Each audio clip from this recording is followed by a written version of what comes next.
অনেকদিন পর তরকারি নিয়ে আসলাম মূলা দিয়ে ঝাটকা মাছ আর ইলিশ মাছ দিয়ে। সেটা দেখতে একদম ভালো লাগে। এখানে মূলা নিয়ে নিয়েছি, এখানে ইলিশ মাছ আর ঝাটকা মাছ। যেহেতু দোনোটাই কম কম এই জন্যই দিলাম, একসাথে মিশিয়ে রান্না করবো, দেখতে একদম ভালো লাগবে। আর সব সময় বলি আমি, একটু ভিন্ন রকমের রান্না বা একটু ভালোবেসে যদি রান্নাটা করা যায় তাহলে সবথেকে ভালো হয়। আর সবথেকে আমি মনে করি যে একটা ফ্যামিলির বন্ধনটা হইলো সবথেকে বড়, ঠিক না? আমার ফ্যামিলি যদি ভালো থাকে, আমার ফ্যামিলিরে আমি যেটাই রান্না করে খাওয়াই সেটা খারাপ হোক তারপরও তাদের কাছে ভালো, কেননা তারা আমাকে ভালোবাসে। এটার জন্য সবাই, রান্না যদি খারাপও হয় তারা কিন্তু ভালো বলবে। একটা পেঁয়াজ দিয়ে দিলাম, এর সাথে মরিচ দিয়ে দিলাম, পেঁয়াজ ঢালার পরে মরিচ দিয়ে দিলাম, এটা দিয়ে দিলাম বাটা ওই যে কাঁচা মরিচ, তারপর দিয়ে দিলাম আদা, এরপরে পানি দিয়ে দেবো। আর সবসময় যেটা আমি বলি যে ভালোবেসে ফ্যামিলির সবাই যদি ভালো থাকে, লবণ দেওয়া হয়েছে, ফ্যামিলির যদি সবাই ভালো থাকে, আপনাকে যদি সবাই ভালোবাসে, আপনি যেটাই রান্না করে দেন সেটাই তারা খাবে, সেটাই তারা পছন্দ করবে।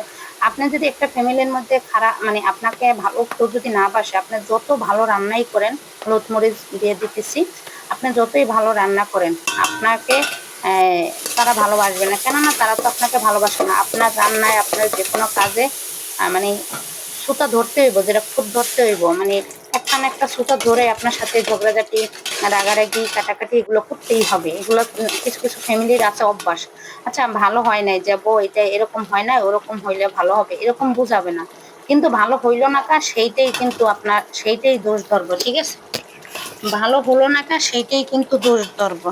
আপনি যে আপনি যে রান্না এত কষ্ট করে ভালোবেসে রান্না করছেন তাদের কাছে কোনো দাম নাই।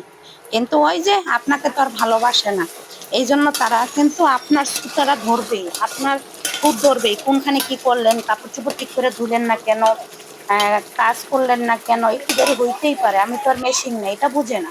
তাই ভালোবাসলে, ভালোবেসে মাছটা কিন্তু কষাই নাইয়া আমি কিন্তু উঠাই রাখছি। এবার মূলাটাকে দিলাম, মানে মাছটা তো সবসময় মাছ উঠাই রেখে এখন মূলাটাকে সুন্দর করে, এখন মূলাটাকে সুন্দর করে কষাই নিতেছি, দেখতে থাকেন।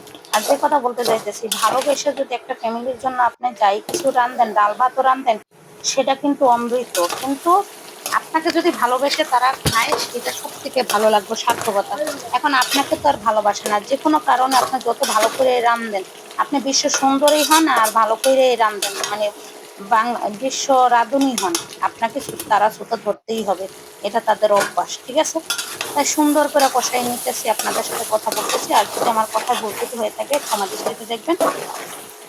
আর সবাই দোষ দেয়, তাতে কিন্তু কষ্ট লাগে না। কিন্তু ঘরের স্বামী যদি বলে এটা ভালো হয় নাই, তারা কিন্তু আরো মানে তারা আরো খুশি যে আমরাও ভালো বলছি না, আর আমার ছেলেও ভালো বলছে না। আসলে কি জানেন, দিন শেষে যদি দেখা যায় সবাই খারাপ বলে, হাজবেন্ড যদি বলে যে না এটা ভালো হয়েছে, তাহলে কিন্তু ওই ওই ঘরের বউটার মুখে হাসি ফোটে। এই জন্যই বলে, ভালোবেসে যদি সবাই যদি আপনাকে ভালোবাসে, সেইখানে যদি আপনার লবণ কাটাও হয়, তরকারির মধ্যে লবণ হয়, হলুদ হয়, তাদের কাছে ভালো লাগবে।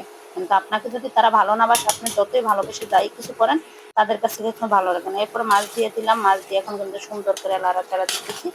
আর দেখেন কালারটাও সুন্দর হয়েছে। মূলা দিয়ে আসলে ইলিশ মাছ দিয়ে মূলা দিয়ে কিন্তু খুব ভালো লাগে। এরপরে কিন্তু রান্নাটা কিন্তু প্রায় কমপ্লিট হয়ে আসছে। আর আপনাদের কাছে আমার রান্নাটা যদি ভালো লেগে থাকে, লাইক কমেন্ট শেয়ার দিয়ে পাশে থাকবেন। এরপরে রান্না শেষ। এখন কিন্তু একটু জিরা দিয়ে নিতেছি, কেন ধনিয়া পাতা নাই, এই জন্য জিরাটা দিলে আরো ঘ্রাণটা আরো সুন্দর আসবে। আর রান্নাটা কেমন হয়েছে সবাই কমেন্ট করে জানাবেন, ঠিক আছে? আর আজকে আমি মূলার তরকারি নিয়ে আসলাম, কেমন হয়েছে দেখেন, আপনাদের ভালো লাগবে। ভালো থাকবেন, আল্লাহ হাফেজ।